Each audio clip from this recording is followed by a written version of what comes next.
Dear students, Assalamu alaikum and welcome to your social science class. Hope you are doing fine. Okay, well, our today's topic is Islam and Sufism. So, dear students, the saints had much in common with the Sufis, so much so that it is believed that they adopted many ideas of each other. Sufis were Muslim mystics. Who were the Sufis? They were the Muslim mystics. They rejected outward religiosity.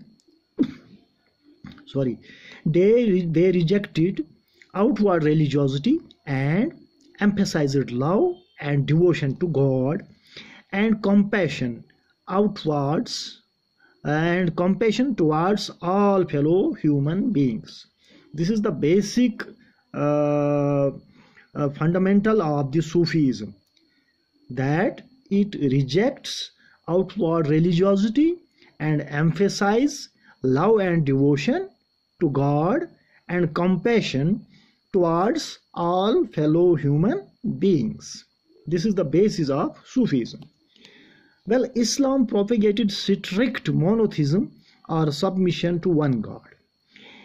In the 8th and 9th centuries, religious scholars developed different aspects of the holy law or Shariat and theology of Islam.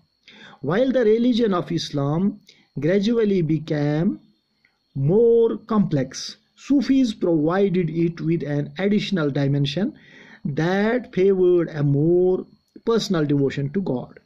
The Sufis often rejected the elaborate rituals and codes of behavior demanded by Muslim religious scholars.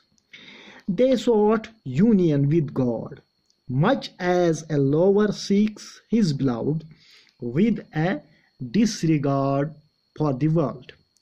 Like the saint poets, the Sufis too composed poems expressing their feelings, and a rich literature in prose, including anecdotes and fables, developed around them.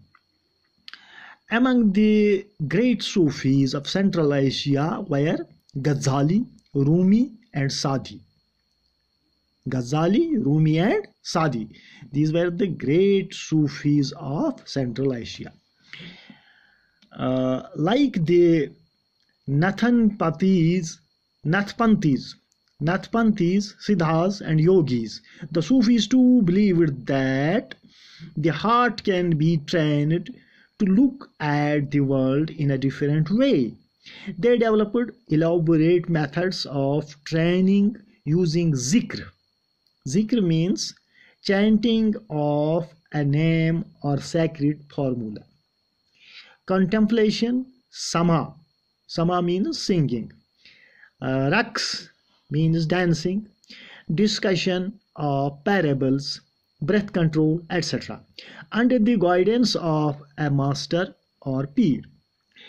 Thus emerged the silsilas, a spiritual genealogy of Sufi teachers. Silsila means a spiritual genealogy of Sufi teachers, each following a slightly different method or tariqa of instruction and ritual practice. A large number of Sufis from Central Asia settled in Hindustan from the 11th century onwards. This process was strengthened with the establishment of the Delhi Sultanate, when several major Sufi centers developed all over the subcontinent. The Chishti Silsila was among the most influential orders. It had a long line of teachers like Khwaja Mainuddin Chishti of Ajmer, Qutbuddin Bakhtiyari Khaki of Delhi, Baba Farid of Punjab, Khwaja Nizamuddin Awliya of Delhi, and Banda Nawaz Gesu Daraz of Gulbarga. The Sufi masters held their assemblies in their khanqahs or hospices. Devotees of all descriptions, including members of the royalty and nobility, and ordinary people flocked to these khanqahs. They discussed spiritual matters, sought the blessings of the saints in solving their worldly problems, or simply attended the music and dance sessions. Often people attributed Sufi masters with miraculous powers that could relieve others of their illness and troubles. The tomb of Dargah of a Sufi saint became a place of pilgrimage to which thousands of people of all faith thronged. So this was about the Sufism in subcontinent. With this, I conclude it here. Thank you very much.